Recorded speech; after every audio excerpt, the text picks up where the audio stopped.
Otro tema fuertemente discutido es la objeción de conciencia. Si yo soy un médico que está en contra del aborto, ¿me pueden obligar en mi país a practicarle un aborto a una mujer? No es posible que a un médico que sienta vulnerada su conciencia por practicar un aborto, por ejemplo, lo obliguen a practicarlo. A mí me parece que a un médico tampoco se le puede imponer una obligación tan gravosa que vulnera sus íntimas creencias. Yo soy partidario de defender las creencias de todo el mundo y organizar la vida de acuerdo con sus creencias. No existe libertad, no existe democracia, no existe Estado de Derecho, ni Estado social de derecho, ni Estado social democrático de derecho, en una sociedad en la que las personas son obligadas a actuar en contra de su conciencia. Y es que estamos hablando no de que las personas no hagan cualquier cosa, estamos hablando de que las personas se opongan a lo que ellas consideran que es matar. Y no existe un Estado libre cuando me dicen, usted puede pensar que abortar es matar, pero en el caso en que una mujer le pida un aborto, tiene que hacerlo. No existe un Estado libre cuando se me dicen, usted y sus amigos pueden pensar que abortar es matar, pero si forman un hospital y les pedimos un aborto, tienen que hacerlo. Por eso creo que no se puede llegar a ese extremo propio de las dictaduras, de imponer a las personas o a las personas jurídicas a actuar en contra de sus conciencias. En Colombia, por ejemplo, si vamos al artículo 18 constitucional, la objeción de conciencia, la libertad de conciencia, y así está también en el artículo 18 de la Declaración Universal de Derechos Humanos, no solo consagra la posibilidad de oponerse a hacer algo que actúa contra mi conciencia, sino que además no se me puede obligar a compelir, no se me puede compelir a revelar lo que yo creo. O sea que ni siquiera tendría que decir, yo soy católico, yo soy judío, yo soy musulmán. Bastaría como yo dijera, esto no lo hago porque va en contra de mi conciencia. Y nadie puede juzgar mi conciencia. No se pueden hacer tribunales de conciencia que digan, este sí puede vetar en conciencia en este caso o este no. Porque justamente se trata del fuero interno de la persona, de lo más sagrado de la persona, su propia conciencia. Lo más grave que un católico puede hacer es abortar, ayudar en el aborto, apoyar en un aborto. El Estado no nos puede obligar a que nuestra alma se condene, porque así lo sentimos, así a usted le parezca ridículo lo que estoy diciendo. Esa es la realidad, y para quienes creemos en eso, es aterrador que un Estado nos condene a eso. El Estado tiene que ser respetuoso. Si existe el libre desarrollo de la personalidad, mi personalidad es la de católica, y a mí no me pueden obligar a hacer algo que mi religión me dice que es lo más monstruoso que puedo hacer. No solamente a mí, sino a mis propiedades, porque es que yo no puedo ser católica y tener una cadena de prostíbulos, porque entonces no estaría siendo buena, porque mi religión me está enseñando que esos no son los valores correctos. Por lo tanto, yo no puedo tener una clínica donde me obliguen a hacer abortos, porque es exactamente lo mismo. Yo soy dueña de mis actos y también de mis actividades y de mis negocios, y eso es lo que el Estado pretende que no se valide, y me parece aterrador. Eso es lo más parecido a un Estado autocrático, horroroso. En el ejercicio de la medicina se nos plantean desafíos ante los cuales debemos, como médicos, tomar una postura en nuestro quehacer. Se me ocurren, por ejemplo, el aborto, la eutanasia, la experimentación con humanos. No son realidades sencillas ante las cuales podemos pasar indiferentes o ante las cuales podemos tener actitudes pasivas, sino que son realidades que nos comprometen en nuestro obrar y ante las cuales tenemos que tomar una postura. Tampoco son sencillas porque hay muchas influencias, sobre todo de medios de comunicación, de leyes, de políticas, que influencian nuestro actuar y quieren promover y condicionar el actuar médico.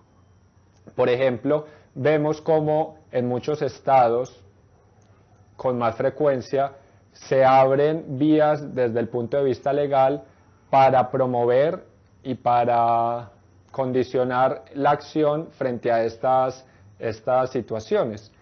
Entonces, nos tenemos que preguntar, ¿son realidades ante las cuales la vía legal o las leyes son las que nos deben decir qué hacer o qué no hacer?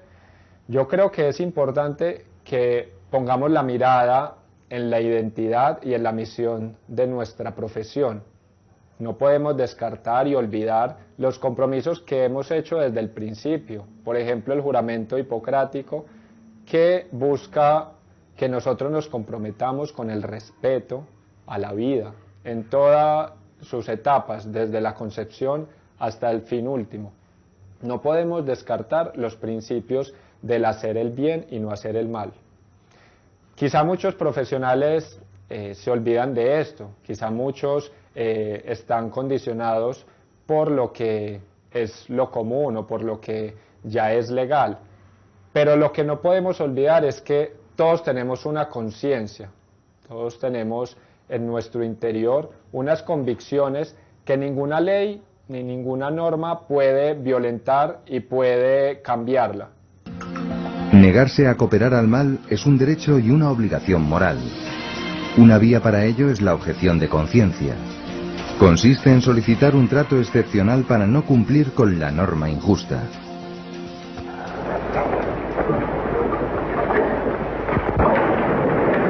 Je jure d'observer la Constitution et les lois du peuple belge.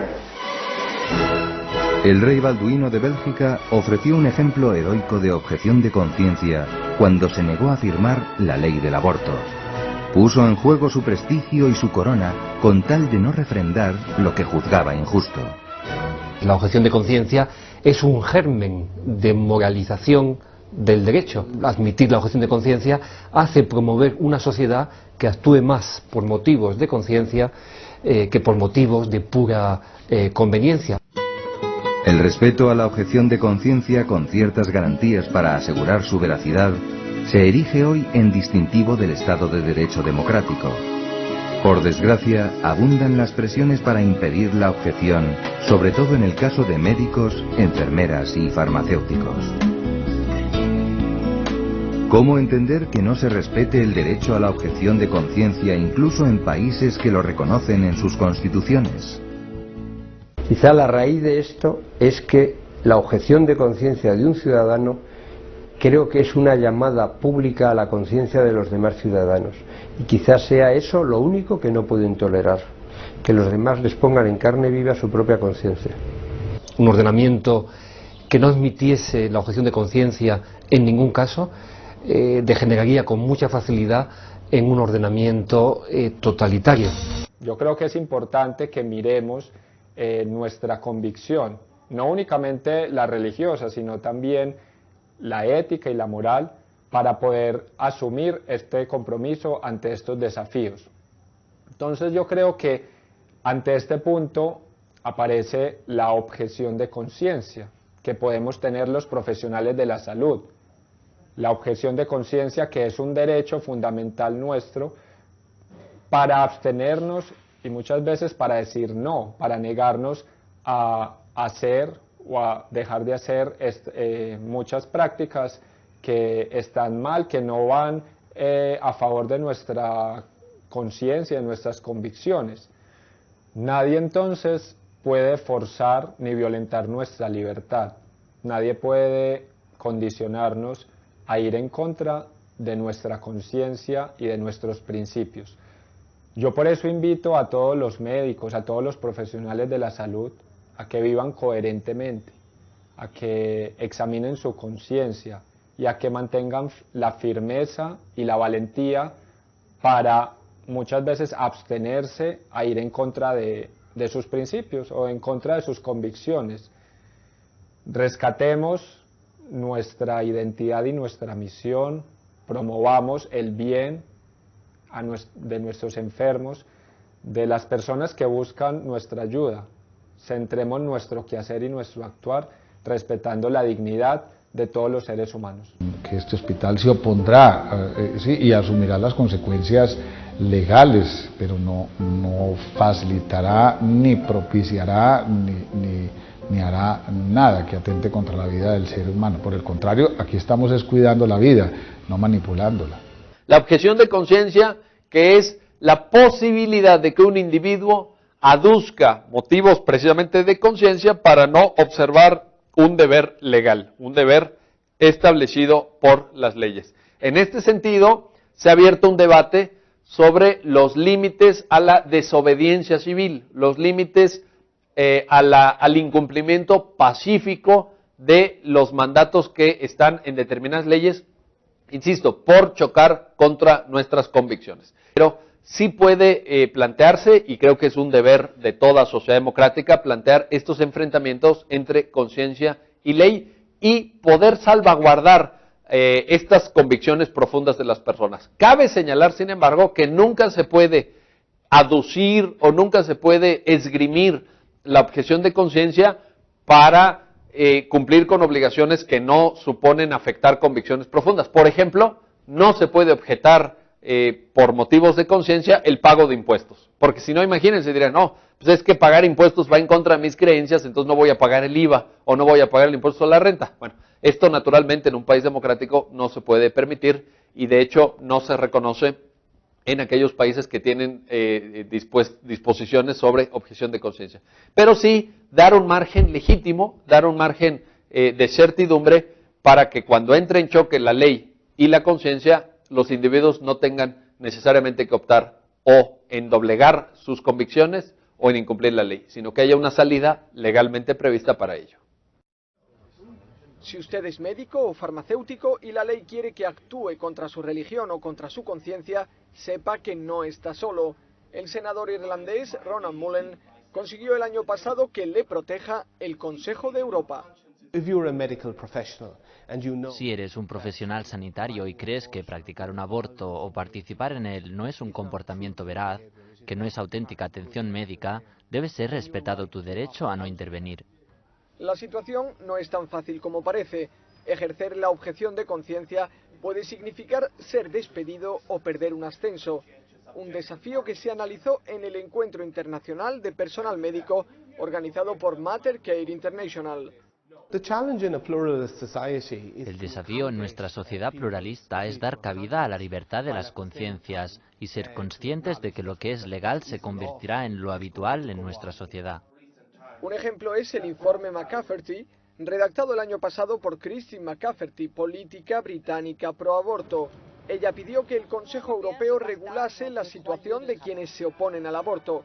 Tras varias enmiendas propuestas por el senador Ronan Mullen y por otros, la propuesta cambió tanto que su autora votó en contra. El texto aprobado dice que ninguna persona, hospital o institución será coaccionada, considerada civilmente responsable o discriminada debido a su rechazo a realizar, autorizar, participar o asistir en la práctica de un aborto, eutanasia o cualquier otro acto que cause la muerte de un feto humano o un embrión por cualquier razón. Sin embargo, los conflictos entre la ley y la conciencia no se limitan al ámbito médico.